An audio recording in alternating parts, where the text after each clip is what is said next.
یہ سمت بانڈ ہے. ایسے ٹوٹی ہوئی رشتے داری کو لفافہ چپکے سے چھپڑ میں یہ لو بھائی 5 روپے 10 روپے نہیں, ذرا تگڑی رقم بتائے بغیر کسی کو پتہ ہی نہ چلے کسی کو, ادھر آ یہ لے بھائی ہدیہ. تہادوا تحابوا, آپ صلی اللہ علیہ وسلم نے فرمایا ایک دوسرے کو ہدایہ دیا کرو, اس سے آپس میں محبت بڑھتی ہے. تو ہدیہ ایسی چیز جس سے وہ خوش ہو جائے, اور جتنا انسان روکڑے سے خوش ہوتا ہے نا اتنا کسی اور چیز سے خوش نہیں. حقیقت ہے. دیکھو پولیس والے کتنا تنگ کر رہے ہوں, کس قدر مصیبت میں, آپ ان کو دعائیں دو, یار آپ بہت اچھے ہو, خوش ہوں گے تھوڑا سا, خوش ہوں گے لیکن تھوڑا سا.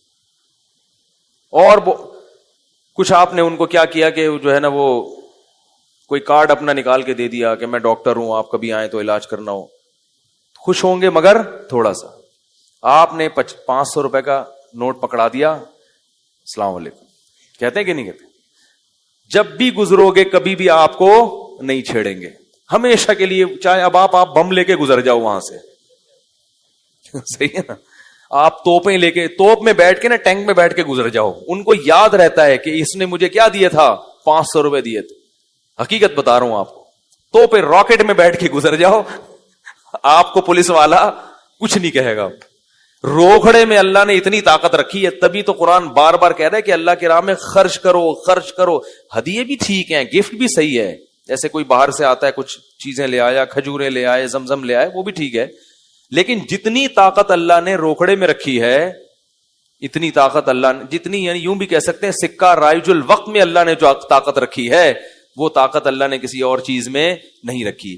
دیکھو نبی صلی اللہ علیہ وسلم نے ارشاد فرمایا, رشتہ داری توڑنے والا جنت میں نہیں جائے گا. اب رشتہ داری جوڑنے میں بہت ٹائم لگتا ہے, ہر ایک سے اخلاق سے بات کرو, تمیز سے بات کرو, وہ ظلم کر رہا ہے آپ اس کے ساتھ اچھا سلوک کرو. آج کل اتنا اسٹیمنا لوگوں میں نہیں ہے, اینٹ کا جواب پتھر سے دیتے ہیں کیونکہ برداشت ختم ہو گئی نا. اس لیے میری نظر میں سب سے بہترین طریقہ ہے, جو مرضی جیسا مرضی سلوک کر لو اس کے ساتھ, پیسے پکڑا دیا کرو, روزانہ پکڑ کے پیٹو گے بھی نا اس کو, پھر بھی کچھ نہیں کہے گا. آئی بات سمجھ میں؟ ایسی چیز ہے, کیونکہ پیسوں سے انسان کی حاجتیں پوری ہوتی ہیں. جب دیکھیں نا پیسے اتنے ہوں, دیکھو سمت بانڈ آپ نے اتنا سا تیلی سے یوں کر کے لگایا تو تھوڑی جڑے گا. تو جتنا زیادہ برتن ٹوٹا ہوا ہے, سمت بانڈ اتنا ہی زیادہ لگانا پڑے گا. سمت بانڈ بولنا چاہیے. تو جتنا زیادہ برتن ٹوٹا ہوا ہے, سمت بانڈ اتنا ہی. تھوڑی سی خراش آئی ہے تو ذرا سا الفی کا ایک قطرہ ٹپکا دو, کافی ہے. تو ایسے ہی رشتہ داری تھوڑی سی ٹوٹی ہوئی تو 5 روپے میں کام چل جائے گا. ایک دن ویسے ہی سلام کرنا بھول گئے تھے بھائی صاحب کو, گزر رہے تھے, اب بھائی کو سلام نہیں کیا آپ نے, وہ اس کو غصہ آ گیا, یار یہ تمیز نہیں ہے اس کو. تو کبھی 50-100 روپے میں بھی کام چل جائے گا, ٹھیک ہے نا. لیکن زیادہ ٹوٹی ہوئی ہے, جیسے کہ آج کل ہوتا ہے, سب ایک دوسرے سے منہ موڑ کے بیٹھے ہوئے ہیں. اور رشتہ داری جوڑنے میں سب سے بڑی مصیبت یہ ہے کہ ہم میں سے ہر شخص یہ کہتا ہے کہ اس نے میرے ساتھ کیا کیا جو میں اس کے ساتھ اچھا سلوک کروں. یہ بہت بڑی ایک, اس کو مہذب لفظ تو نہیں ہے لیکن حقیقت ہے کہ اس کو خناس کہہ سکتے ہو آپ. یہ دماغ میں کیا ہے, خناس. یہ مطلب ہی نہیں ہے رشتہ داری جوڑنے کا. اکثر میں نے دیکھا ہے کہ لوگ کہتے ہیں یار وہ ان کا جو ہے نا میرے ساتھ تو وہ مجھے اس موقع پہ بھی نہیں پوچھا, مجھے ضرورت تھی پیسوں کی, اس موقع پہ بھی نہیں خیال کیا, میرے بھائی نے بھی نہیں کیا, بہن نے بھی نہیں کیا, یہ بھی نہیں, ہر وقت مجھے طنز کرتے ہیں, تانے کرتے ہیں.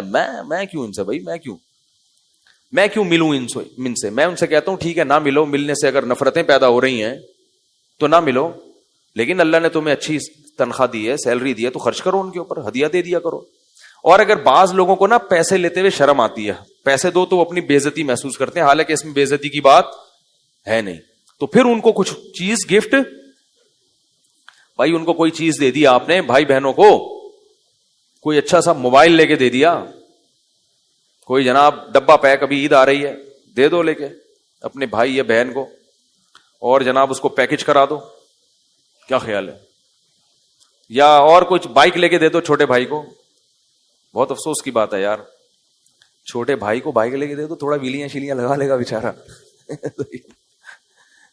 تو خود ہی گر کے مر جائے گا, جان چھوٹے گی آپ کی. ویلیاں لگائے گا. ہم نے ایک دفعہ کہیں سی وی یو پہ گئے تو وہاں ویلیاں لگا رہے تھے لڑکے, میں نے اپنے دوستوں سے کہا, میں نے کہا اس سے بڑی حماقت دنیا میں کوئی ہے نہیں کہ پبلک کو خوش کرنے کے لیے اپنی جان کو ہتھیلی میں رکھا ہوا ہے.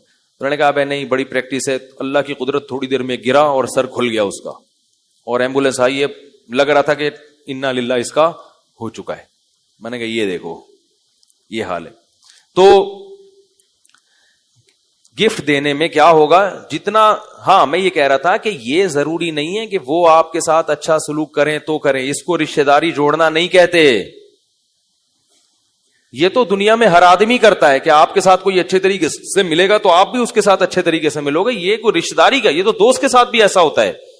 یہ تو ہر آدمی, محلے والوں میں کوئی بھی شخص آپ کے ساتھ اچھا کرے گا تو آپ اس کے ساتھ اچھا کرو گے. پھر رشتہ داری کا مطلب کیا ہوا؟ رشتہ داری کا مطلب صحیح حدیث میں سل من قطعک, جو رشتہ دار تم سے برا سلوک کر رہا ہے اس سے بھی تم نے جوڑ کے رکھنا ہے, اس سے اچھا سلوک کرنا ہے. ہاں یہ ضرور ہے کہ اس سے ملاقات کرنے میں بعض دفعہ فتنہ ہوتا ہے, وہ طنز کرنا شروع کر دیتا ہے, پھر پھٹے کا امکان ہوتا ہے, تو پھر اچھا سلوک دوسرے طریقے سے کیا جائے.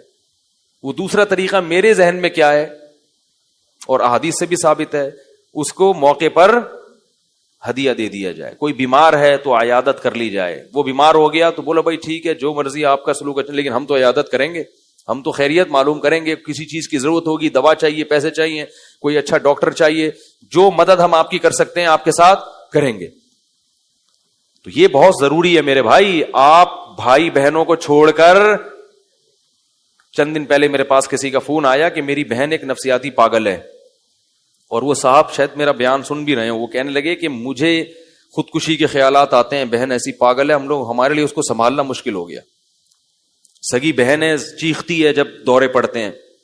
تو میں نے کہا بھائی نفسیاتی ڈاکٹر کو دکھاؤ. کہہ رہے ہیں ڈاکٹر کو دکھاتے ہیں, جب تک گولیاں کھاتی ہے صحیح, جیسے ہی گولی کا اثر ختم ہوا پھر یہی. تو میں کیا کروں, کہاں جا کے سر ماروں, ایسے اس کی کنڈیشن, والد بھی نہیں ہے, بھائی پہ ساری ذمہ داری. میں نے اس سے کہا دیکھو میرے بھائی یہ بہن ہے, خونی رشتہ ہے, اس کو آپ چھوڑ کر نہیں جا سکتے, صبر کرو صبر کرو صبر کرو. میں نے کہا تمہیں کوئی زیادہ عبادت کی ضرورت ہی نہیں ہے, اس بہن کو پالنے پہ ہی اللہ تمہارے سارے گناہ بھی معاف کرے گا اور تمہیں ایسے ایسے مقامات تک پہنچائے گا جہاں تک بڑے بڑے بزرگ اور اولیاء اللہ نہیں پہنچ سکے تھے. دیکھو یعقوب علیہ السلام سے اللہ نے بیٹے چھینے, کیوں؟ یعقوب علیہ السلام پیغمبر تو تھے مگر اللہ ان کو بہت اونچے پیغمبروں میں لے جانا چاہتے تھے. قرآن میں سارے پیغمبروں کا نام ذکر نہیں ہے, یعقوب علیہ السلام کا نام بہت جگہوں پر ہے. تو اللہ بہت اونچے مقام تک لے جانے کے لیے بھی کسی کو آزمائشوں میں ڈال دیتے ہیں. تو میں نے کہا بھائی صبر کرو, اور کوئی حل نہیں ہے. ہم انگریز نہیں ہیں کہ کچھ بھی ہو رشتہ دار کو فوراً. میں نے کہا علاج کے لیے تو چلو ٹھیک ہے, کسی سینٹر میں جمع, نفسیاتی ہاسپٹل میں جمع کرایا جا سکتا ہے, وہ تو ہوتا ہے, وہ لوگ قابو کرتے ہیں, کچھ ایسے علاج کرتے ہیں. لیکن مستقل بنیادوں پہ اس کو چھوڑ کے بھول جانا کہ بس, بعض لوگ مار بھی دیتے ہیں. ایک بدبخت کو میں نے دیکھا یہاں نیو کراچی میں, دوپہر گرمی میں ایک شخص دھوپ میں نیچے لیٹا ہوا ہے زمین پہ, اس کے ہاتھ پاؤں مفلوج ہیں, وہ نہ چل سکتا ہے نہ کسی چیز کو پکڑ سکتا ہے, زمین پہ لیٹا ہوا ہے نا, کیونکہ نہ وہ بیٹھ سکتا ہے, اس کی کمر بھی چھوٹی تھی, کبڑی تھی, بیمار تھا. بیمار کا مطلب یعنی معذور, ویسے بیمار نہیں ہے, داڑھی ہے, اس کے سر پہ ٹوپی ہے, دھوپ میں سڑک پہ بیٹھا ہوا ہے. بیٹھا ہوا کیا, لیٹا ہوا ہے. لوگ اس کے پاس پیسے ڈال ڈال کے جا رہے ہیں. میں نے تفتیش کی, پتا چلا کہ اس کا بڑا بھائی اس کے ذریعے پیسے کما رہا ہے. یہ معذور پیدا ہو گیا گھر میں ایک بھائی, تو اس کو داڑھی بھی رکھوائی تاکہ چہرے سے نورانی لگے اور سر پہ ٹوپی پہنائی. یہ بھائی کچھ بھی نہیں کر سکتا, نہ ہاتھ کام کر رہے ہیں نہ پاؤں کام کر رہے ہیں. تو اب بڑے نے کیا کیا, اس چھوٹے کو کمائی کا, اس کو دھوپ میں سڑک کے کنارے, کیونکہ دھوپ میں جب کوئی فقیر بیٹھا ہوتا ہے نا لوگ زیادہ ترس کھاتے ہیں, بڑے دھوپ میں بیٹھا ہوا ہے, دھوپ, یہ اسی کو کیش کراتے ہیں. کس قدر عذاب میں ڈالا ہوا ہے اپنے بھائی کو. اللہ کے بندے, تو اس کے ذریعے جنت کما سکتا تھا اور تو اپنی ساری نیکیاں برباد کر رہا ہے. کتنا بڑا عذاب ہے, اس سے بڑا بھی کوئی کبیرہ گناہ ہوگا. خونی رشتہ, سگا بھائی جس کی کفالت کا تمہیں حکم تھا, شریعت کہے تم اس کو کما کے کھلاؤ. ایک پیٹ نے دونوں کو جنا ہے اور ایک چھاتی سے دونوں نے, کتنا قریبی رشتہ ہوتا ہے. ایک ہی چھاتی سے دونوں کو دودھ پلایا اور ایک ہی پیٹ نے دونوں کو جنا. اور کیسے بہن بھائی بچپن میں چپک چپک کے ایک دوسرے کے ساتھ سوتے ہیں, کتنا قریبی تعلق ہوتا ہے, کیسے کئی سالوں تک آپس میں کھیلتے ہیں, اور بڑے ہو کر یہ حال ہو گیا کہ ایک دوسرے کو کاٹنے کے لیے دوڑ رہے ہیں. اللہ بے دینی کے عذاب سے, اس لیے کہتا ہوں یاد رکھو, جس کی زندگی میں اسلام نہیں ہے نا وہ درندہ ہے, درندہ, کچھ بھی بن سکتا ہے وہ. تم ان ملکوں کی ظاہری ترقی کو مت دیکھو, ان کے اوپر سے جو ایٹیٹیوڈ ہے نا, تھینک یو اور یہ ان چیزوں کو مت دیکھو. یہ اوپر کے اخلاق ہیں, یہ روح نہیں ہے. اتنے اچھے ہوتے تو باپ کو کیوں اولڈ ہاؤس میں جمع کراتے بھائی؟ ہمارا بدتمیز سے بدتمیز انسان بھی اپنے بوڑھے باپ کے ساتھ یہ سلوک نہیں کرتا. یہ صرف دکھلاوا ہے.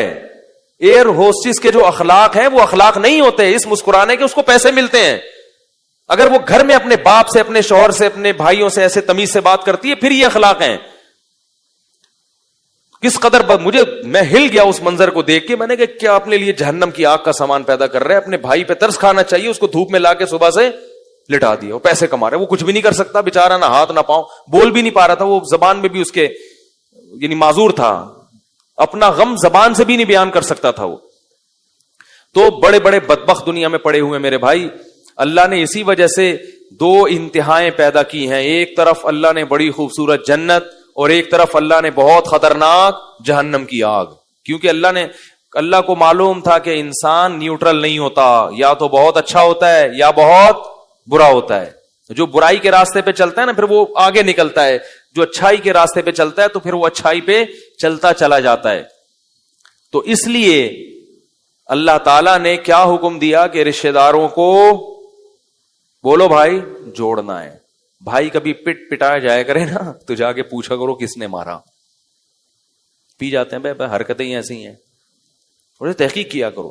قتل ہو جائے تو قاتل کو چھوڑو نہیں. اب کیا ہوتا ہے, مرڈر ہو گیا سگے بھائی کا, لوگ کہتے ہیں بس ٹھیک ہے یار چھوڑو جانے دو یار. تفتیش کرو کون ہے قاتل, جو اس کے خلاف کر سکتے ہو قانونی طور پر کسی بھی طریقے سے وہ کرو اس کے خلاف. تمہارے بھائی کو مارا ہے اس نے, کیسے چھوڑ دو گے اس کو؟ ہاں پکڑنے کے بعد اس کو سزا مل رہی ہو, اس سے دیت, پھر وہ بہت زیادہ عاجزی کرتا ہے, اس کو احساس ہو جاتا ہے, پھر آپ دیکھتے ہو تو پھر شریعت نے ترغیب دی ہے کہ دیت لے کے چھوڑ دو. لیکن آج کیا ہے, جرائم ہوتے چلے جا رہے ہیں. کہتے چلو جس سے بھی تعلق ہے, صرف رشتہ داروں کا تو بہت زیادہ حق ہے اس لیے میں نے بتایا, ورنہ جس سے بھی محبت ہو تو پھر اس محبوب کے دشمنوں سے دوستی بولو بھائی نہیں ہونی چاہیے. تو لیکن چونکہ رشتہ داروں کا حق سب سے پہلے اس لیے میں نے بتایا. آگے اللہ تعالیٰ نے فرمایا کہ وَإِمَّا تُعْرِضَنَّ عَنْهُمُ ابْتِغَاءَ رَحْمَةٍ مِّن رَّبِّكَ تَرْجُوهَا, اگر خرچ کرنے کے لیے تمہاری جیب میں پیسے نہیں ہیں, لَهُمْ قَوْلًا مَيْسُورًا, عمدہ بات کہہ کے ٹہلا دیا کرو. یہ نہیں کہا کرو کیا ہر وقت چخ چخ کر کے دماغ کھایا ہوا ہے میرا, میں ہی ملا ہوں سارے محلے والوں کو پیسے مانگنے کے لیے. لیکن اس میں یہ ذہن میں رکھیں کہ فراڈیوں کو نہ پکڑانا شروع کر دیں. ابھی میں چونکہ رمضان میں لوگ مجھے زکاتیں دیتے ہیں نا تقسیم کرنے کے لیے, تو کچھ تو اب رمضان میں نا میرے پاس عجیب عجیب سی چیزیں آنا شروع. میں دور سے اسٹائل کو دیکھ کے اندازہ لگا رہا ہوں چندہ مانگنے آ رہا ہے. وہ آ رہا ہوتا ہے ایسے معصوم بن کے, بڑے بڑے فراڈی ہیں اس میں, اتنے بڑے بڑے فراڈی ہیں. آپ تحقیق کرو پتہ چلتا ہے کم وقت اتنا کھا رہا ہے, اتنا کما رہا ہے. ایک مسجد میں آئے گا ایسا روتا ہوا ملے گا, پھر وہاں جا کے دوسرے مسجد کے امام صاحب سے وہی اسٹائل, پتہ نہیں کہاں سے ٹریننگ کی ایسے اسٹائل کی, ایک اسٹائل سے تھکتے ہی نہیں ہے. اسٹائل ہوگا ایسے آ کے وہ اصل میں آپ سے ملنا تھا, وہ راشن چاہیے, بول لے زور سے بھائی راشن چاہیے تھا, حالات خراب چل رہے ہیں یار. اب بھائی ابھی تو نے پکوڑے کھائے ہیں, افطاری کی ہے, ابھی تو تجھ میں جان ہے نا, ابھی تو بھوکا نہیں ہے, تو ابھی تو زور سے بول لے بھائی, زور سے بولو بھائی ابھی تو میرا پیٹ بھرا ہوا ہے, لیکن مفتی صاحب میرا ہمیشہ ایسے پیٹ نہیں بھرتا, بسا اوقات میرے گھر میں روٹی, ابھی تو میرا پیٹ بھرا ہوا ہے, تو ابھی پکوڑے کھائے ہیں, مسجد میں افطاری کی ہے, ہمیں پتا ہے اس نے, صحیح ہے نا, خوب تسلی سے کھا پی کے پھر ایک دم ایسا مرجھا جائے گا یوں کر کے نا, ایسے کہ اسٹائل ان کا ایسے ہوتا ہے کہ سامنے والا بھی لپٹ کے ان سے رونا شروع کر دے, یار بس میرے سامنے یہ, پھر وہ منہ قریب کرو تو جو ڈکار پکوڑے کی آتی ہے نا اس سے پتہ چلتا ہے کہ یہ خوب تسلی کے ساتھ کھا کے بیٹھا ہوا ہے. تو ایسے لوگ جو آپ کو الو بنا بنا کے پیسہ نکلوا رہے ہوں, ان کے ساتھ نرم لہجہ, جو بولے پتلی گلی سے نکلو. ہاں مستحقین ہیں تو ان کو قرآن کیا کہہ رہا ہے, قل لہم قولا میسورا, اچھی بات کیا کرو, ان کو جھڑکو نہیں. اللہ نے تمہیں دولت دی ہے تو تکبر مت کرو. ہر ایک کے پاس نہیں ہے, ہر ایک کے پاس یہ نعمتیں نہیں ہیں. کتنے لوگ کھانے کو روٹی نہیں ہے, کتنے لوگوں کے پاس علاج کے پیسے نہیں ہیں, قسم پرسی میں زندگی گزار رہے ہیں. اللہ نے تمہیں دولت دے دی تو لا تصعر خدک للناس, غربا اور مساکین سے اپنے رخسار کو مت موڑنا, خیال کرنا ان کا. جیسے قارون کو موسیٰ علیہ السلام نے کہا نا کہ اللہ نے تجھ پر احسان کیا تو اب ان مساکین پر احسان کر, اس نے کہا میں نے اپنی محنت سے کمایا. یہ بہت بڑا کبر ہے, تکبر ہے. اور یہ بھی پھر حکم دیا, آخری آیت پھر اس کے بعد آئندہ کل بیان کریں گے انشاءاللہ, وقت بہت ہو گیا ہے. فرمایا کہ وَلَا تَجْعَلْ يَدَكَ مَغْلُولَةً إِلَىٰ عُنُقِكَ وَلَا تَبْسُطْهَا كُلَّ الْبَسْطِ.